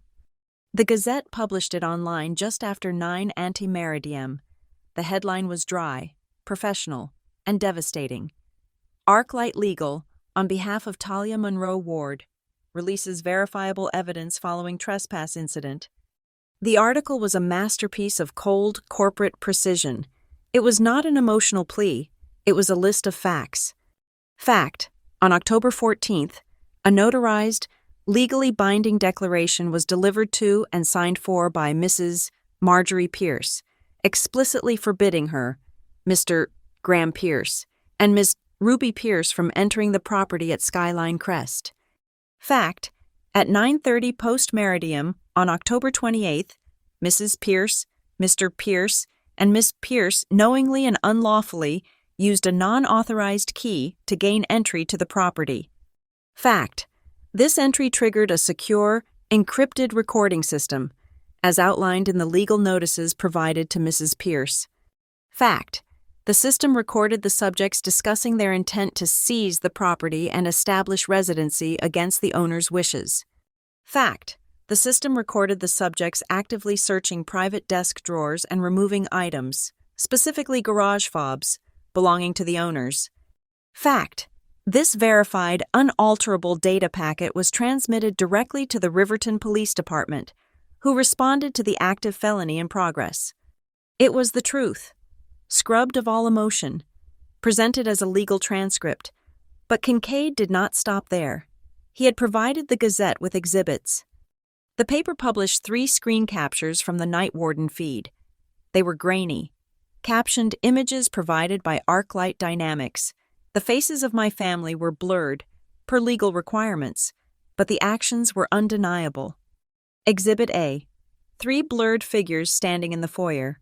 One figure, Ruby, with her arms outstretched in a posture of triumph. Exhibit B: a blurred figure, Marjorie, at the kitchen island, pointing. The audio transcribed in the caption: Subject 1 assigns rooms to Subject 2, stating the corner room will be my study. Exhibit C: a blurred figure, Ruby, sitting at the desk, her hand inside an open drawer. It was clinical. It was irrefutable. It was a legal execution. The public narrative did not just shift, it shattered. The comments on the gossip blog went silent. The comments on the Riverton Gazette article exploded. Then the supporting witnesses came forward. The Gazette, doing its own due diligence, had contacted the wedding vendors, the MC, a man who had worked in Riverton society for 20 years, gave them a quote. It was the most uncomfortable moment of my career. I was 10 feet from the head table. I heard Mrs. Pierce demand the penthouse for her other daughter. It was not a joke. I then heard Mrs. Monroe Ward read a legal document aloud to her parents. She said no. They did it anyway. By noon, the story had a new, viral component. A reporter at the Gazette received an anonymous, verified email. The Gazette published it as a follow-up. To the editor, I am a former neighbor of the Pierce family in Northbridge. I am not surprised by this. Marjorie's law was a joke in our neighborhood. It meant whatever Talia owned. Marjorie and Ruby felt they could borrow. I saw her borrow Talia's high school graduation money. I saw her give Talia's first car to Ruby. who drove it until the engine seized because they never changed the oil. This is not a misunderstanding. This is a pattern of abuse. I am ashamed I never spoke up before. By 3 post-meridiem, the story was no longer about a hysterical bride. A prominent local columnist, known for her sharp takes on modern life, posted an independent op-ed. It was titled, "Property Lines and Parents, Why Are We Calling Injustice Love?" The article was a scalpel. The Riverton community is quick to judge Talia Monroe Ward for a lack of family feeling, she wrote. But we are not asking the right questions. Why must a woman serve her own mother with a notarized document to protect her home? Why, when she reads that legal document aloud, is she ignored? Why do we see a mother who breaks into her daughter's home as a victim and the daughter who set a boundary as the villain? We are not witnessing a family dispute. We are witnessing the desperate, final act of a woman trying to build a door and a family pathologically incapable of not breaking it down. Stop calling systemic abuse family tradition. Start calling it what it is. The tide had turned. The hashtag unfilial daughter was replaced by Justice for Talia and Northbridge neighbor. My family's narrative was in ruins, buried under the cold, hard weight of the facts. That evening, in the quiet of the hotel room, my phone, now back in my possession, buzzed. It was not a notification. It was a private text message. From Ruby. "Talia, I'm sorry. This has gone too far. Mom's lawyer's an idiot. He made us look like monsters. She is freaking out." Another text, seconds later. "Please just call me. We can fix this. Tell the police it was a mistake. We will give the house back. I swear. Just make this stop. You are ruining us." I looked at the messages. I saw the desperation. I saw the lack of any real remorse. Just a frantic fear of consequences. She was not sorry for what she did. She was sorry she got caught. I read the text. I did not reply. I just locked the screen. The next morning, Kincaid's phone rang. It was Silas Croft, Marjorie's lawyer. His tone, Kincaid reported, was no longer aggressive. It was the tone of a man trying to retrieve a live grenade. They were facing felony charges. Their reputations were destroyed. The evidence was absolute. They wanted to make a deal. "They are offering to sign a lifetime no-contact order," Kincaid told me, his phone on mute. "A 500-yard stay away and a full, binding agreement never to trespass on any property you or Ethan own, ever." "They want the charges dropped," I said. It was not a question. "In exchange for the charges being dropped to a misdemeanor trespass, yes," Kincaid said. "It is a good deal. Talia, it gives you the peace you wanted." I thought for a long moment. I thought of the red dress. I thought of the college fund. I thought of my father's smug smile in the kitchen. A no-contact order was silence. It was an armistice. I did not want an armistice. I wanted a surrender. "No," I said. Ethan looked at me, surprised. "No," I repeated, my voice hard. "I will agree to the deal. I will agree to the misdemeanor charge. But I have one condition. Their agreement is not enough." "What is the condition?" Kincaid asked. "I do not just want their signature. I want their admission. The settlement document they sign will be filed with the court, and it must contain a full, written, detailed acknowledgement of their actions, in their own words. I want them to write it down. I, Marjorie Pierce, knowingly and unlawfully entered the property after being forbidden. I, Ruby Pierce, took the key and opened the door. I, Graham Pierce, stood by and participated. I want their full confession, on a public, legal document, before I agree to anything." Kincaid's thin lips pulled into what I can only describe as a smile. "So," he said, "you do not just want them to leave. You want them to sign the wall." "I want them to admit they built it," I replied. "Tell them. That is the only deal they get." The Riverton Judicial Arbitration Center is not a courtroom. It is a collection of sterile, soundproofed conference rooms, designed to bleed all emotion out of human conflict. The air is still, thick with the smell of industrial carpet cleaner and old paper. The only sound is the quiet, rhythmic tapping of a paralegal's keyboard in the corner. We are in the largest room, seated at a mahogany table so vast and polished it looks like a frozen lake. Ethan and I sit on one side, with Kincaid at our right. On the other side of the expanse, separated by 6 feet of empty, gleaming wood, sit my family. They are diminished. The public humiliation and the reality of their legal jeopardy have sanded away their arrogance. Marjorie is pale, her eyes puffy and bloodshot, her expensive suit hanging on her as if it belongs to someone else. Ruby is a ghost. She is dressed in a simple, gray sweater, her hair pulled back. She looks like a child, her eyes fixed on the tabletop, red-rimmed and empty. My father, Graham, seems almost transparent. He is just a shape, a shadow in a chair. Beside them sits Silas Croft, their lawyer. He is the one who breaks the silence, his voice oiled and smooth, trying to generate a warmth this room is designed to kill. My clients, he begins, gesturing to the 3 of them, are here in good faith. We have all reviewed the terms of the settlement. We are here to move forward. This has been a terrible, terrible strain on everyone. Marjorie seizes the opening, her voice rough. She attempts a smile, a horrifying grimace of forced reconciliation. Talia, darling, she says, leaning forward as if trying to bridge the gap. It has been a nightmare. Surely we can just sign the papers and put this all behind us, for the sake of the past. We are still a family. I do not look at her. I look at Kincaid. Kincaid does not acknowledge her plea. He places a single, thick, spiral-bound document in the center of the table. It is not the settlement. It is something else. Mrs. Pierce, Kincaid says, his voice as dry as the air in the room. We are not here to discuss the past. We are here to sign an agreement based on undisputed facts. The alternative to this agreement is a felony trial, which my office is prepared to commence tomorrow morning. The choice is yours. He taps the thick document. This is the index for the prosecution's evidence file. It is what the jury will see. He does not need to open it. He just reads from the cover. Exhibit A, video feed, time-stamped, from 4 separate angles, documenting your unlawful entry. Exhibit B, audio logs, voice verified, documenting your conspiracy to commit, including your plans to establish residency. He pauses, looking at each of them. Exhibit C, the notarized binding personal gift declaration with the notarized courier's receipt, signed for by you, Mrs. Pierce, 2 weeks prior to the wedding.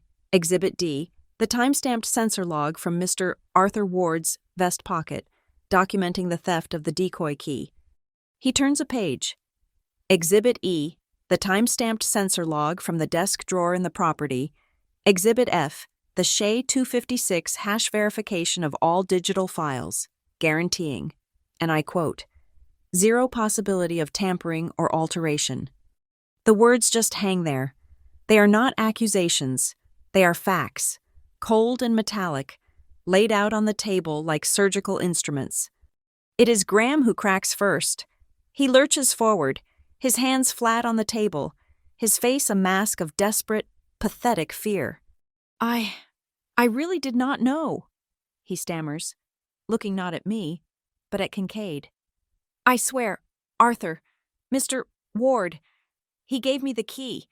I thought I was just holding it for them, for safekeeping. I was just holding it. Kincaid does not even blink. He flips to another page in the index.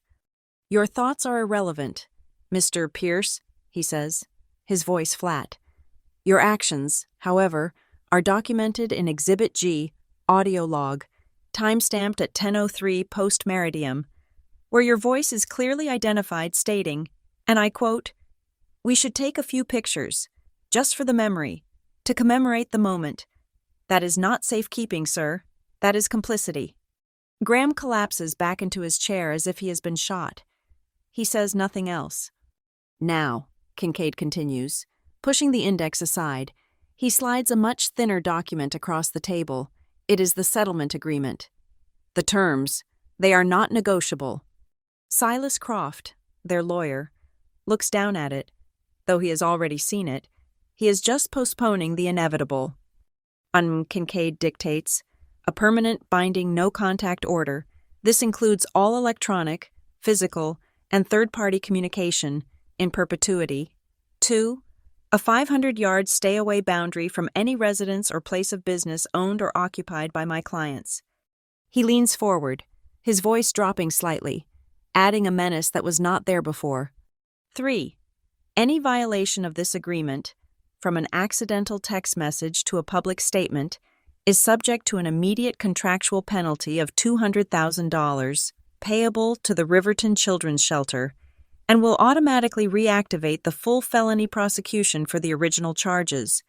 There will be no second chances. Croft pales. He knew this, but hearing it spoken in this room makes it real. And finally, Kincaid says, Attachment B, the admission of conduct. This is it. Croft clears his throat. Mr. Kincaid, this is punitive. My clients have agreed to the no contact. They agree to the penalty, but this admission, it is a forced confession. It serves no purpose other than to humiliate. It serves one purpose, Kincaid says. It confirms the undisputed facts upon which this generous settlement is based. My client has agreed to allow you to plead to a simple misdemeanor trespass. She will not do so unless the facts of the felony are admitted, in writing, and filed with the court. It will be public record. It is the only way this ends. He places 3 copies of the attachment on the table, and 3 simple, black ink pens. You must sign. The silence stretches. Marjorie is vibrating, her hands clenched into white-knuckled fists in her lap. Graham is just staring at the wood grain of the table. It is Ruby who moves. She is looking at me, her eyes brimming with tears, a desperate, last-ditch appeal. Talia, she whispers. Her voice is a dry rasp. Please, do not do this. You cannot make me sign this. It was not like that. It was not. I did not mean. It was just a mistake. I do not answer her. I do not look at her. I just incline my head, half an inch, toward Kincaid. Kincaid nods to his paralegal in the corner. The paralegal stands, walks to the table, and places a laptop on it, turning the screen to face Ruby. He clicks the trackpad. The screen illuminates. It is the night warden feed. The foyer camera. The audio is sharp, amplified in the dead quiet room. We see the police officers at the door. We see Ruby, her face a mask of panic, and we hear her voice, high and shrieking. That decoy key was really easy to get. Kincaid's paralegal stops the clip. He closes the laptop. Ruby makes a small, choking sound, as if she cannot breathe. The blood drains from her face, leaving it a waxy, sickening gray. She understands. There is no argument. There is no, it was a mistake. There is only the playback. She puts her hand out, her fingers trembling violently. She picks up the pen. Marjorie watches her daughter's hand close around the pen. It is the moment of her ultimate defeat. Her body sags, the fight gone, replaced by a deep, cold emptiness. But she tries one last time. She looks at me. Her voice is no longer angry. It is a pleading, hollow whisper, the voice of a mother she never was. Talia, is there no other way? No, gentler path? After everything? I am still your mother. I look at her. For the first time in the entire meeting, I look her directly in the eye. I see the woman who took my college fund. I see the woman who demanded my home. I see the woman who taught her other daughter that my boundaries were meaningless. I lean forward, just slightly, my voice no louder than hers, but as cold and hard as the marble in the penthouse. The gentle way, I say, ended many years ago, in a kitchen in Northbridge. I lean back. Sign it. Her face crumbles. It is over. She takes the pen. I watch them. I do not look away. Ruby signs first. Her hand is shaking so badly her signature is just a jagged, spidery line. Graham signs second. He keeps his eyes shut the entire time, like a child hiding from a monster. Marjorie signs last. She grips the pen with such force her knuckles are white. She presses the nib down, her signature a violent, angry slash of black ink that tears slightly at the paper. The moment her pen lifts from the page, a sound cuts through the profound silence of the room. It is a bell, deep and resonant, from the old church 2 blocks away. Dong, dong, dong. It is ringing 12 times. It is noon. It is not an omen. It is not a symbol. It is just the clock. It is time, finally, moving forward. Silas Croft, his face grim, gathers the 3 signed admissions. He slides them across the table. Kincaid receives them, inspecting each signature, one by one. He nods, satisfied. He staples them to the master agreement, makes a copy, and slides the complete, executed set into a simple, clean, manila envelope.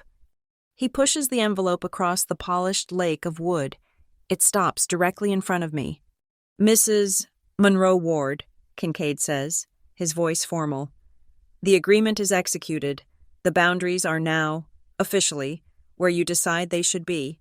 I look at the envelope. It is so thin, so unremarkable. It is a confession. It is a contract. It is a shield. I pick it up. I do not open it. I slide it into my leather tote bag. I stand up. Ethan stands with me. Across the table, my family remains seated. They are frozen. Marjorie is staring at me, her eyes black holes of hatred. Ruby has her face buried in her hands, her shoulders shaking in silent, racking sobs. Graham is staring at the spot on the table where the papers used to be. I do not say goodbye. I do not offer a final word of advice. I do not wish them well. I do not feel anger. I do not feel sadness. I do not feel anything at all. I just turn my back on them, and with Ethan's hand on my arm, I walk out of the room. I do not look back. It was evening, the sun had set, and the sky over Riverton was a deep, bruised purple, not yet dark.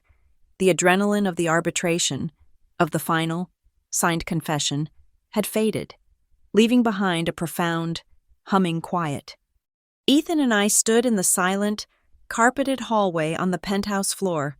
We were not in our wedding clothes, or the bunker clothes we had worn for 3 days. We were just in our normal jeans and sweaters. We were just 2 people, standing in front of a door. This morning, we had gone to the bank. A teller had led us into the vault, all chrome and steel, a place of profound, quiet security. We had signed a logbook. She had produced a second key, and together, we had opened our safe deposit box. Inside, there was only one thing, a simple manila envelope, the same kind Kincaid had given me yesterday. But this one held no confessions. It held a single, heavy, beautifully milled key, the real key. Now, I was holding it.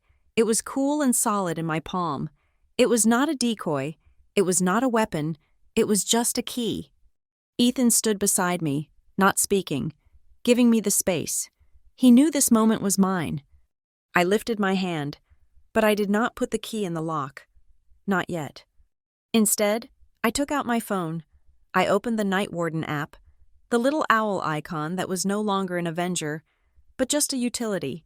I tapped in my administrative code. A new screen opened. User Management. There were 5 profiles listed. Mine, Ethan's, and the 3 voice signature profiles I had created from old voicemails. Marjorie Pierce, status restricted. Ruby Pierce, status restricted.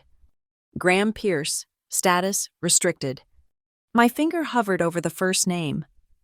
I saw my mother's face, not in anger, but as she was in old photos, smiling, before I had become an inconvenience.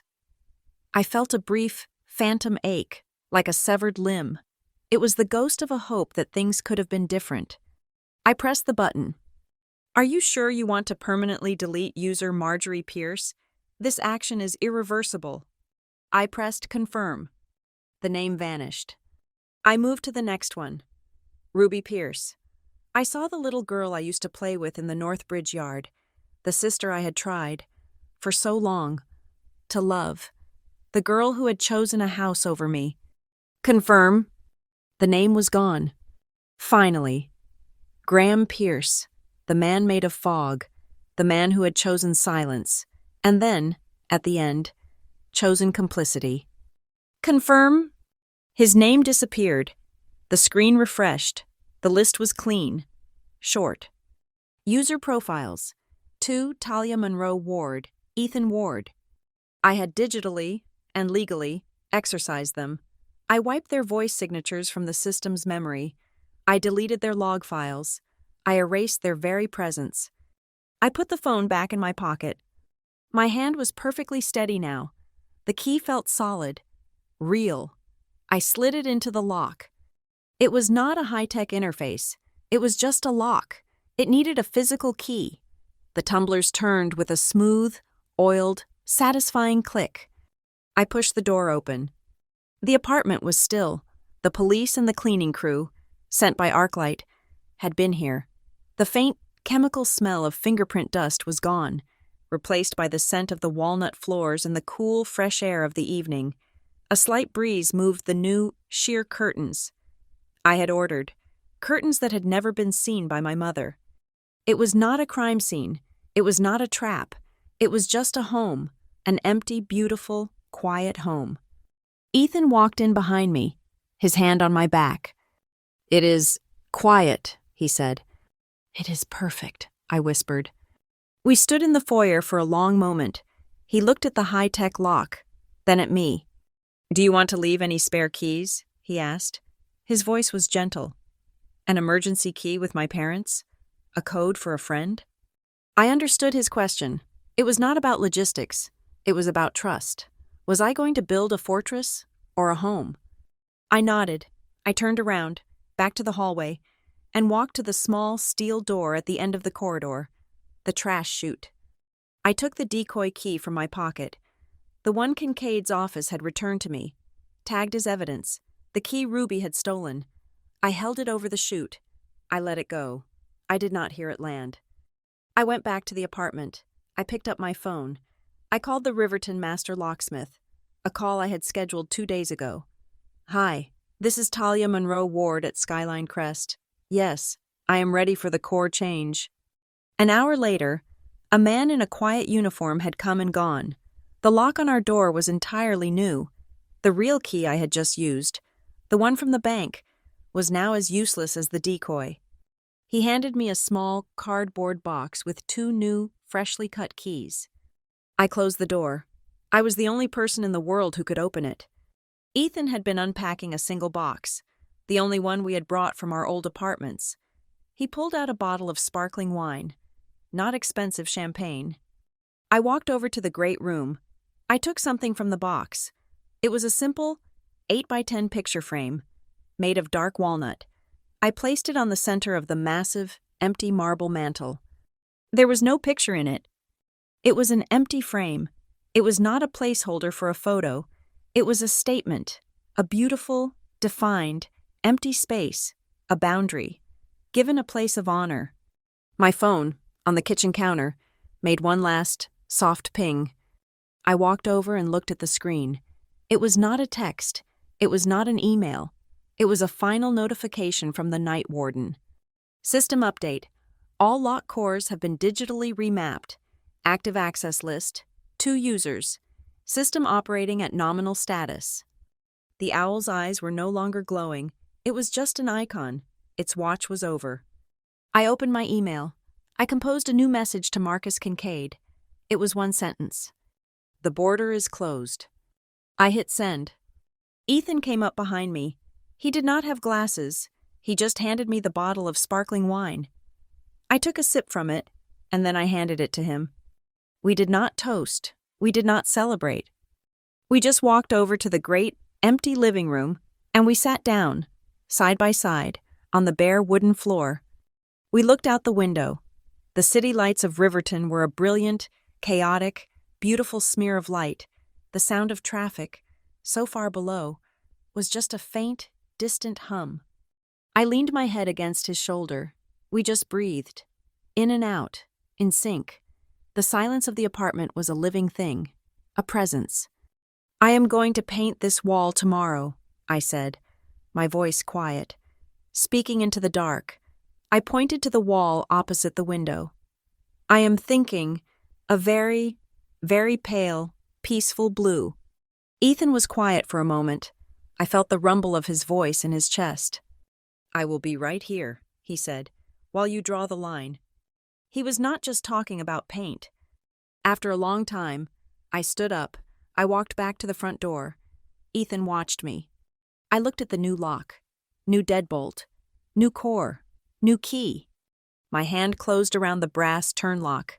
I turned it, slowly. There was no electronic beep. There was just a heavy, mechanical, final sound. Thunk, thunk. It was the sound of a 1-pound bolt of solid steel sliding into a reinforced strike plate. It was the sound of a bank vault closing. It was the sound of a final, full stop, the sound of a new life being sealed.